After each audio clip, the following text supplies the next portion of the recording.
Halo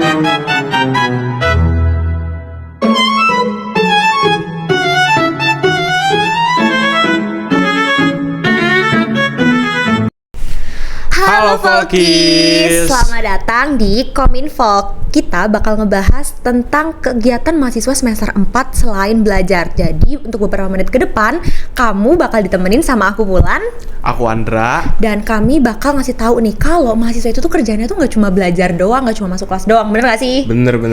Kalau misalnya sekarang nih, selain aktif kuliah, lo lagi sibuk apa sih? Kalau gue belakangan ini sih ada program kerja gitu dari HMJ Ilmu Komunikasi. Itu Konfaganza, itu formatnya ada konser dan ada art exhibit juga. Kalau lo? Kalau gua karena gua megang salah satu program kerja film di broadcasting, gua itu lagi sibuk mulai running nih untuk program film ini, dan kemarin juga sempat beberapa minggu yang lalu ikut submit lomba film gitu. Jadi emang gue bener-bener tertarik banget nih buat film gitu. Tapi tadi lo bilang lagi ngurusin konser terus art exhibition, itu emang kegiatan rutin ya? Kalau buat HMJ Ilmu Komunikasi itu per tahunnya ada namanya Konfaganza gitu. Jadi ya itu kegiatan rutin setiap tahun aja, setahun sekali gitu. Jadi kalau misalnya itu jatuhnya masuknya di organisasi atau tugas kuliah? Kalau itu tuh di organisasi HMJ Ilmu Komunikasi Unila. Kalau film-filman lo gimana tuh? Kalau misalnya emang yang rutin itu tuh ada tuh di broadcasting, dia emang setiap tahun ngeluarin film kayak gitu. Cuma untuk tahun ini kita tuh nggak cuma ngeluarin satu film, tapi juga ikut submit buat ikut lomba di salah satu eventnya KPK gitu. Terus kalau misalnya lagi kuliah sibuk gitu, biasanya tuh emang terikat sama organisasi, atau kalau misalnya lo lagi luang aja untuk ikut aktivitas ngurus event gitu? Kalau ngurus event kayak gini, karena ini dari HMJ Ilmu Komunikasi Unila, ya bisa dibilang terikat ya. Tapi so far sih buat kuliah gue, alhamdulillahnya nggak ada keganggu sama sekali ya. Jadi fine aja gue bisa kuliah sambil ngejalanin organisasi ini tanpa ada kendala yang gimana banget nih. Ya tapi jadi capek aja setiap harinya. Kalau lo gimana tuh? Kalau gua jujur film ini tuh kayak experience yang baru banget gua tahu tuh beberapa waktu sebelum gua akhirnya memutuskan kuliah di ilmu komunikasi. Jadi gua tuh justru baru tahu kalau misalnya, karena kan di Lampung nggak ada kuliah kayak perfilman gitu kan, makanya gua memutuskan untuk kuliah ilmu komunikasi karena ternyata salah satu prospek kerja anak komunikasi itu adalah film. Terus jadi gua dalam menjalani hari-hari gua dalam menekuni explore tentang film itu tuh seru, asik, kayak banyak kayak oh begini. Dah sekarang tuh kalau misalnya nonton film itu tuh jadi kayak nggak cuma fokus sama ceritanya, nggak cuma fokus sama alur film itu sendiri, tapi tuh udah fokus sama artnya, fokus sama bagaimana kemudian film itu berakhir, terus kreditnya. Apalagi gue bener-bener seneng banget ngeliatin kredit film, kayak gue tuh jadi tahu orang ini lagi, direkturnya orang ini lagi, anak artnya gitu. Jadi overall asik, tapi ya sama sih bikin capek, cuma masih bisa dikontrol lah antara kuliah sama explore-nya gitu. Terus kalau misalnya lo sebenarnya ngurus-ngurus event kayak gitu tuh buat lo adalah sesuatu yang emang hobi atau kayak cuma FOMO doang? Kalau buat gue ya, ngejalanin event tuh ya bisa dibilang hobi kali ya, karena gue ngerasanya happy banget aja. Gue banyak ketemu orang baru, gue bisa dapet insight baru, terus gue jadi punya kebiasaan baru. Tapi kalau buat gue tekunin kayaknya ya mungkin setahun 2 tahun bisa gue tekunin. Tapi gue anggap sebagai batu loncatan aja kali ya buat jenjang karir kedepannya. Siapa tahu ada emang hal-hal yang gue dapetin di ilmu komunikasi ini, di HMJ Ilmu Komunikasinya, terutama Konfaganza ini, ada sesuatu yang berguna, baik itu dari orang-orang yang gue temuinnya atau insight-insight yang baru gue dapetnya. Itu tuh mungkin ada yang bisa ngebantu gue buat kedepannya. Kalau buat lo, film-film ini apa sih manfaatnya buat diri lo sendiri? Oke, manfaat ya. Dulu tuh gue seneng banget nulis, cuma kayak nulis cerita, nulis cerpen gitu-gitu.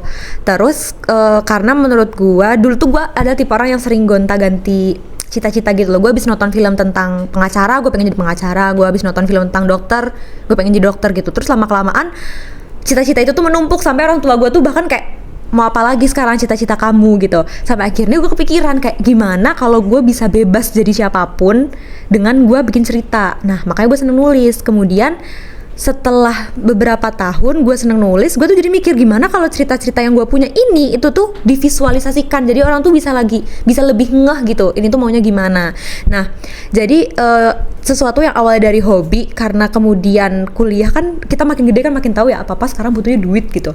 Jadi gue tuh jadi mulai belajar ngerti kalau misalnya sebenarnya sesuatu yang menyenangkan itu ada prospek untuk bisnisnya nggak sih gitu. Jadi makanya gue mulai kenalan sama banyak orang supaya kayak gue tuh punya alur gitu. Kira-kira setelah kuliah ini selesai dan ibaratnya gue tuh kuliah tuh nyambi bersenang-senang dengan film, kira-kira bisa nggak gue bawa untuk kemudian menunjang karir gue. Jadi sepertinya untuk kedepannya gue mau sih berkarir di film ini gitu. Terus kalau misalnya menurut lo, kadang kan nama kita tuh masih semester 4 guys, kita sama-sama masih semester 4 sekelas. Cuma kita tuh emang emang sama-sama aktif aja, tapi kita nggak pernah ninggalin kuliah. Nah buat lo burnout nggak sih kalau misalnya kadang kan apalagi kalau makin mepet sama event, karena event kan nggak cuma bertanggung jawab atas diri lo dan tim doang, tapi bertanggung jawab buat tamu, buat audiens gitu kan. Itu kalau misalnya lagi mulai mepet sama acara, burnout nggak? Kalau buat burnout sih, burnout artinya di pikiran ya, kayaknya enggak deh, karena gue juga bukan tipe yang pemikir di event itu. Gue bukan di bagian yang buat berpikir, tapi lebih ke capek fisik mungkin ya kalau gue, karena kalau event itu, kalau kuliah kan kita 9 to 5-nya jam 9 pagi sampai jam 5 sore. Kalau event tuh jam 9 malam sampai jam 5 pagi. Mungkin capeknya di situ kali ya, karena dari pagi dan ketemu paginya lagi itu ada kegiatan. Terus berarti itu kalau misal nih, kayak berarti dipikirnya gini, dari 9 pagi sampai jam 5 sore lo kuliah, terus dari 9 malam sampai jam 5 pagi lo ngurus event. Bisa jadi kayak gitu tuh jatuhnya jadi overwork gitu gak sih? Iya, mungkin bisa dibilang kayak gitu ya. Tapi ya selama ngejalaninnya fun sih, gue fine aja sih sebenarnya. Karena kita tuh kayak Andra ngurusin event, gue belajar film, itu tuh kita sama teman-teman kan, jadi tuh kayak asik gitu kan jadinya. Bener. Kayak ibarat mau capek, mau habis duit segala macam itu karena menderitanya bareng-bareng, jadi tuh kayak kerasanya asik-asik aja gitu loh, ya nggak sih? Iya benar. Kalau lo sendiri gimana nih? Kalau di film-filman lo? Jujur, gue tuh pertama kali megang film tuh tahun lalu guys. Jadi itu gue baru ngerasa bahwa oh ternyata dunia perfilman itu tuh mahal, kayak alat-alatnya mahal, segala macam mahal. Nah cuma karena itu tuh dari semuanya ditunjang sama jurusan, jadi is oke aja ya. Cuma kemudian yang kerasa banget tuh di guanya. Gue kan anak kos, terus kayak apa-apa tuh kayak gue biasa masak, terus gue biasa nyuci sendiri segala macam. Cuma karena sibuk banget ngurusin film itu tuh, gue makan jadi beli, gue nyuci jadi ngelondri, semuanya tuh jadi diduitin gitu. Jadi kerasa banget borosnya. Cuma untungnya orang tua gue tuh kayak support gitu, kayak ya asal duitnya gak gue pakai buat beli aneh-aneh, asal duitnya gak gue pakai buat yang neko-neko, ya menurut gue kayaknya mereka fine aja sih gitu. Jadi kalau misalnya bikin overwork itu gue rasa gue cukup bisa mengatur manajemen waktu gue. Cuma ya sama bedanya adalah gue tuh tipe memikir. Jadi karena spesialis gue itu gue pengen banget jadi sutradara, itu kan mikir ya isinya dari awal sampai akhir, gue mikir tuh. Makanya kadang malah justru ketika sakit fisik tuh jadi nggak dirasa karena pikiran gue jalan terus. Masalahnya kalau misalnya gue sampai jatuh, gue sampai ambruk, gue sampai sakit, itu tim gue yang lain tuh yang kacau gitu. Terus kalau misalnya lo mulai burnout kayak gitu tuh, biasanya yang lo lakuin ketika lo udah mulai ngerasa burnout itu ngapain? Kalau gue tuh ada cara tersendiri buat kalau misalnya gue udah terlalu capek di fisik, udah terlalu jenuh gitu sama beberapa hari belakangan, biasanya gue tuh menghindar dulu nih dari anak-anak, dari teman-teman gue yang satu bidang sama gue, misalnya dari teman-teman kuliah, dari teman-teman yang sama-sama ngurus konfak. Jadi gue main sama teman-teman SMA dulu, main sama teman-teman SMP dulu gitu, biar gue bisa bersosialisasi tapi nggak ngebahas si eventnya, nggak ngebahas si kuliahnya. Jadi gue ada istirahat lah di otak, di fisik gitu. Kalau lo? Kalau karena gua sebenarnya adalah orang introvert ya. Jadi kita kan kalau produksi syuting kan tuh nggak setiap hari tuh.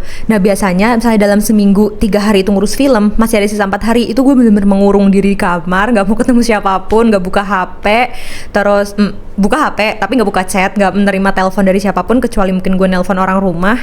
Terus mungkin dengerin musik seharian, nonton drakor seharian, nonton YouTube seharian. Intinya gue nggak mau diganggu. Jadi kalau misalnya lo mungkin tadi ketemu sama orang-orang tapi di luar dari sekumpulan yang ngurus event. Nah kalau misalnya gue tuh mengurung diri, gue bener-bener harus recharge diri gue tuh dengan gue nggak mau ketemu sama siapapun gitu. Tapi biasanya kalau misalnya kayak gitu lo butuh berapa lama buat recharge energi gitu? Ya kalau gue sih nggak lama ya, seharian kali mungkin, dari siang ke sore apa sore ke malamnya, abis itu udah fine lagi, gue balik lagi ke teman-teman gue.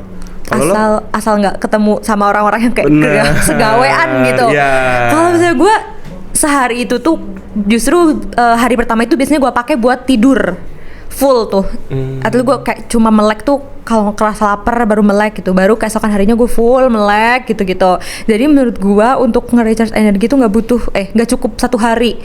Karena memang mungkin buat teman-teman yang introvert relate ya, kalau misalnya sehari itu tuh nggak cukup guys untuk apa namanya nge-recharge energi gitu. Karena bener-bener 3 hari energi kita kepake itu tuh bener-bener yang kayak habis semua, kesedot semua gitu. Berarti kalau misalnya lo nge-recharge energinya harus ketemu orang, lo extrovert enggak? Jujur nggak tahu sih sebenarnya gue extrovert atau introvert ya, mungkin bisa dibilang kayak gitu. Tapi ya sometimes gue juga butuh waktu gue buat sendiri sih. Paling misalnya malamnya gue udah nyampe rumah, gue tidur, nyampe rumah gue nonton film yang kayak gitu. Gue tetap butuh waktu sendiri kok, nggak se-social butterfly itu. Oke, tadi kan lo sempat mention ya kalau misalnya kuliah sama ngurus event tuh berkesinambungan lah waktunya gitu. Cuma kan kita kan kuliah kan nggak cuma di kelas doang. Biasanya lo kalau misalnya ada tugas segala macam kayak gitu, cara lo buat ngelola waktunya gimana? Kalau tugas ya di sela-sela waktu yang ada aja sih. Misalnya lagi kuliah nih, lagi nunggu kelas, misalnya gue punya tugas ya gue cicil tugasnya. Terus misalnya kalau malamnya gue main sama kawan-kawan gue, terus ada aja sih pasti misalnya lagi nongkrong terus ada momen diemnya lama. Nah itu paling gue pakai buat nugas, karena nugas bisa dari HP kan kadang-kadang, kecuali tulis tangan ya. Udah sih paling kayak gitu gue kalau buat nugas. Kalau tugas-tugas lo gimana tuh? Tugas-tugas gue cukup orang yang kayak gampang ke pressure sama tugas. Jadi kalau misalnya dapet tugas tuh gue emang kayak pengen cepet-cepet ngerjain, pengen cepet-cepet nyelesain gitu. Cuma tugas anak ilkom tuh enak-enak, gak yang kayak harus mikir gitu kan. Iya, kita tuh sering kayak tugas-tugas itu bikin konten, terus bikin teks-teks apa gitu, bikin tugas-tugas video kan. Jadi tuh kayak emang bener-bener nggak nguras otak gitulah. Ini kan kayak bentar lagi nih anak-anak 26 mau masuk nih, teman-teman pasti abis UTBK. Terus kayak buat teman-teman yang pengen banget masuk ilmu komunikasi, pilihan kalian tuh nggak salah, karena di ilmu komunikasi tuh pekerjaannya bisa dibilang mudah, enggak juga, tapi tuh nggak sesusah, nggak ada hitung-hitungan, tapi ya dikit lah gitu. Iya benar-benar.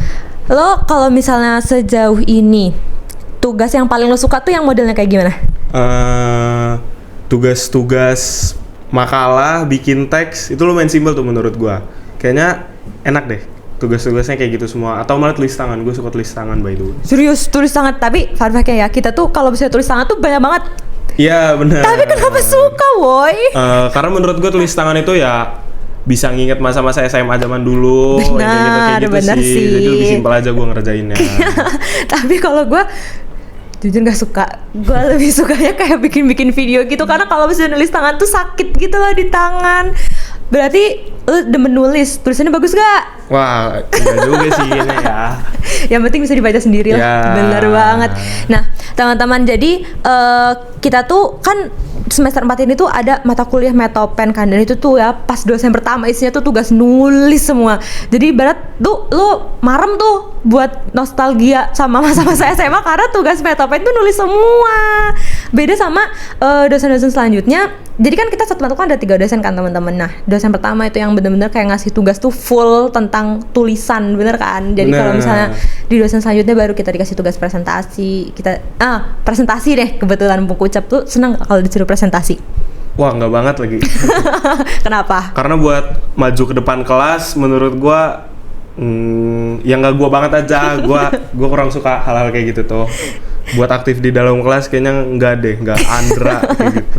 Kayak mending nulis banyak mending daripada disuruh maju ke depan gitu. Kalau misalnya gue seneng sih karena meskipun gue sebenarnya memang agak rancu ya, gue bilang gue introvert tapi gue seneng ngomong. Tapi karena gue seneng ngomong, energi gue tuh jadi sering gampang keserap gitu. Itulah kenapa teman-teman ada nggak sih yang orang introvert tapi sebenarnya kalau misalnya tempatnya cocok tuh ngomongnya tuh lancar aja gitu. Tapi giliran abis energinya, ya jangan diajak ngomong dulu gitu kan teman-teman, bener gak sih? Benar. Oke, mungkin karena kita sudah membahas mulai dari kesibukan kita sebagai mahasiswa semester 4. Andra lagi ngurus event, gue lagi ngurus film. Terus kita juga sempat mention beberapa hal tentang semester 4 nih, kayak tugas-tugasnya, terus kesibukan-kesibukan kita, cara kita ngatasin burnout gitu. Kayaknya cukup ya buat teman-teman ngerti pengalaman dari anak-anak semester 4 ini gitu. Kesannya Andra, ini kita kan ada di penghujung semester juga ya teman-teman, minggu-minggu terakhir semester ini gitu. Kesan dari lo selama menjalani semester 4? Kesannya menyenangkan sih semester 4 ini. Gue enjoy banget ngejalaninnya karena alhamdulillah gue dapet kelompok terus gue tuh tugas-tugasnya nggak ada yang tinggal semester ini, nggak kayak semester kemarin.